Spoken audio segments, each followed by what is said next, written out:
As rent prices soar in Texas, some politicians are considering rent control. I'm Tony, and this is Real Estate Investing and Landlord News. All right, so I have an interesting article for you today, and it's coming out of Texas. Now, across the entire country, rent prices have been increasing, okay? That's just a consequence of the inflation we're going through, the shortage of housing throughout, the entire country, and a huge amount of demand. So it's obvious that everywhere you go, rent prices are going up, housing prices are going up. But this is especially, a bad issue in Texas because Texas is very, very popular right now. In fact, it has been for as long as I can remember. More people are moving to Texas than any other state. And so, it's got several very large cities. It's got, a very strong economy. It's got very business friendly environment. And so a lot of people want to live there. But the problem that they're having is that that's causing these housing costs to go up. They can't build enough housing quickly enough for all these new people who are moving in. So yeah, prices are going to increase. Now you throw in, the inflation, the issues we're going through the economy right now and all that free money they're printing. And guess what? Prices are going up even more. But the renters are, some of them are really struggling because of it. And that's unfortunate. My solution, of course, would be, hey, keep on building housing, build tons of apartment complexes, tons of new houses, and that will help keep the prices down low. But other people, they think the solution is, hey, let's implement these rent control policies. Now, I know that that's not going to fly in the state of Texas, at least not right now. But when people are throwing these ideas out there, you got to keep in mind that, hey, there is a group of people in the state of Texas who believe that, hey, this is the best thing to do. So you got to keep your eye on it because we don't want to see, rent control and all these far left-leaning progressive ideas, socialist ideas coming into places, like Texas. It's supposed to be our safe zone, I guess you could say. But, before I get into this article, go ahead, hit the like and subscribe button, maybe leave a comment down below, and let me know what you think. Do you think that there's an appetite for rent control in the state of Texas? Maybe in one of the major cities like Austin. I know Austin is pretty progressive and a lot of people from California have moved in there. So it wouldn't surprise me if they threw rent control out there for Austin or maybe in the Dallas, Fort Worth or Houston areas, one of these really big cities, where it's a lot more likely to be progressive and tenant friendly.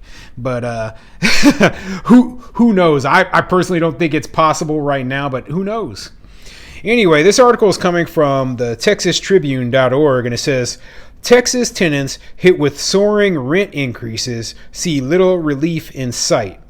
And the article has an interesting story in it, and it's kind of a stupid story because they portrayed this tenant in it as having, their rent increased way higher than they can pay. But by the end of the article, you see that, hey, maybe this isn't exactly what they had, originally tried to portray it as. Okay, so, watch the whole video if you want to see exactly what happens with this tenant. I'm going to, skip around on the article. It's kind of long and, get to the parts that are most important to landlords. So let's get into it.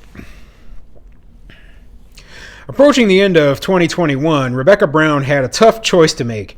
Either renew a lease at her Carrollton apartment complex, which wanted $346 more a month in rent, or leave the area where she'd lived for 5 years. When Brown reached out to her leasing office, she was told the rent increase couldn't be negotiated. Her 2-bedroom, 2-bathroom apartment's rent would jump from $1,443 to $1,789. For Brown, the new price would be a struggle to afford. It stressed me out immediately because, that's a huge jump, Brown said. That's about $400. To try to come up with an extra $400 a month, that's not easy to do. And yeah, I sympathize with that, okay? You know, the rent price went up nearly $400 a month, right? But if she can't afford it, she needs to move on. So, I mean, that's just the nature of the way things work. Obviously, as time goes on, rents are going to increase, okay? A lot of landlords, they bring their rents up to market level. You had a 1-year lease, or if you had however long her lease was, then she can't expect to be paying the same amount going on into the future. Now, if she wants to go somewhere else, you know, there's other options available. At least I think there are within Dallas. Now, I can't say if, or I don't know if she lives in Dallas, but it says Carrollton. And within Carrollton or the area she lives, there should be other options available. Now, I don't know if those are within her price range or if they offer the amenities that her current unit does, but that is what she has to do, and that's one of the consequences when you are a renter. I was a renter for years, so I realize this stuff. You know, I'm not completely unsympathetic to the fate of renters because I was one myself. I know exactly what it's like to live in someone else's building and pay rent every month. And, you know, you never know if, you know, after your lease is over, if the rent's going to raise or not. You know, that's part of the reason I'm a homeowner now, because I didn't enjoy it very much. Brown, a 37-year-old tax analyst, is far from alone. Across the state and country, a combination of social and economic and political forces are driving more people to look for rental housing, but limiting the construction of units. The imbalance between supply and demand pushes rents upward, putting tenants in financial binds. And in Texas, where laws favor landlords and rent control is virtually non-existent, tenants are left to either take on additional jobs, cut other household costs, or move out of the communities they prefer. Yeah, that's exactly what you're going to have to do. Now, rent control is not in Texas. It's not in the grand majority of the country. It's not here in Nebraska or in Missouri, where I also invest. And if you can't afford to live there, then like they said, here's your options, okay? You can take on an additional job so that you have more income. You can cut your household costs so that you can actually afford the new higher rent, or you can move out of the community you prefer. Just because you prefer a community doesn't mean you have a right to live there. You know, that's one gripe I've always had about all this stuff, you know, like in New York City, where these people are, I need rent control so that I can live here on Manhattan Island. And I'm like, you don't have a right to live on Manhattan Island. You might prefer to live there. You might like to live there. But, you know, there are so many people who want to live there. And, you know, you got lucky when you got whatever it was. So, hey, you're going to have to move on if you can't afford it anymore.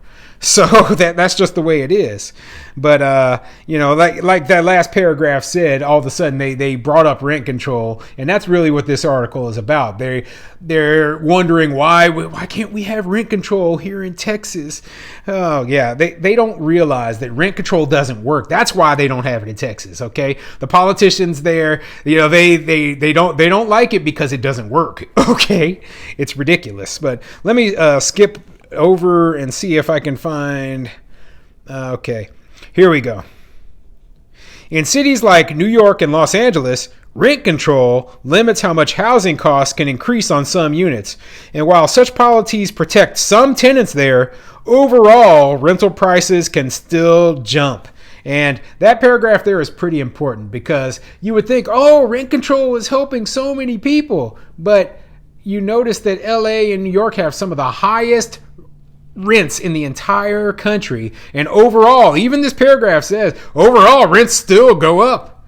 So basically rent control doesn't work. And we all realize this. We all acknowledge this. And it's a completely ridiculous argument. It makes no sense to me that people are still fighting for it. Texas allows rent control only if a city's governing body determines there's a housing emergency caused by a disaster. Even then, the decision to enact such a policy must be approved by the governor. The state's government code lists many things that can be determined as a disaster, such as a flood, hurricane, drought, and an epidemic. Texas's landlord-friendly regulations and lack of broader rent control is increasingly making the state unaffordable for tenants, said Sandy Rollins, executive director of the Texas Tenants Union. Well, I 100% disagree with Sandy Rollins, okay? The truth of the matter is that Texas is, landlord-friendly regulations and rules, and a lack of rent control actually is making the state more affordable than it would be if those things were in place, okay? Because it is not limiting the housing supply. Texas is developer friendly, it is real estate investor friendly, it is landlord friendly. So we want to build there. We want to invest there, and it's got a growing population. So California made the mistake of passing all this ridiculous tenant friendly, anti-development, anti-business laws years ago because they thought that their growth would just last forever. Then you look at this past census that they just did, and California actually lost population. They became so anti-business, anti-development, anti-everything, and they put so many rules and regulations on everyone that, hey, people, they just can't afford to live there anymore. So, yeah, I mean, I don't like them questioning the rent control would work, and that's the reason why housing isn't affordable. That's a completely ridiculous argument, and it doesn't make any sense. So I'm going to skip down. So, the lady who I talked about, who I read the very first few paragraphs about, her story was, it sounds like a hard luck story. It sounds so bad, right? But when you read the article, if you skip all the way down to the end, they kind of give an update to what actually happened with her in that situation, okay? So it says here, buying time. Brown agrees that Texas should have some form of rent control outside of disasters. Brown failed at finding a cheaper apartment in Carrollton. However, she discovered that many nearby apartments offered more amenities than her current complex at the same price her new rent was going to be. So basically, yeah, she could have moved to another apartment complex nearby. It would have been the same rent, and she would have had more amenities. So she has that option, okay? The way Brown saw it, she had three options. Option one, pay the rent, look at other ways to cut my budget, maybe even get a part-time job to try to make up the difference. Brown said, option two, try to find a different place that has better amenities. And then, like I said, at least then I'm actually, getting something out of paying the extra money a month. Or option three, leave the area completely, right? So she knew what she had to do. Those were the actual options. This is what tenants should be going through. They shouldn't be protesting to try to get their, the law to pass so that landlords can't raise the rent. She knew, hey, I have to make adjustments with my situation, okay? The government can't solve your problems. Only you can solve your problems. And at least this lady figured that out. So Brown decided she'd try and negotiate with her current complex. She sent an email giving examples of the prices and amenities at other apartments in the area and pleading her case as to why she believed the new rent price should be lowered. She also argued why she was a tenant worth having, noting she always paid her rent on time and never had any lease violations. She also said her son enjoys his school, making her dread the prospect of having to move even more. Her apartment management lowered the rent for a new lease from $1,789 to $1,520, only a $77 increase over her previous rent payment. So, end of the story, right? This whole story was about rent control and how these people can't afford these, large price increases and how it was so horrible for this lady. And guess what? She just went and talked to the landlord, told them what she found, and the landlord worked with her, right? Negotiated a much smaller rent increase, one where they were still able to, pay the new inflated costs of everything, still make money. She's happy because, she gets to stay in the apartment that she's living in for a little bit longer, and everything worked out. And rent control, government regulation, and all that nonsense, none of that was even necessary. So yeah, this article is kind of misleading. It plays off this whole situation like, oh, we need new laws, new rules. The government's the only one who can. No, this lady, she knew what she had to do.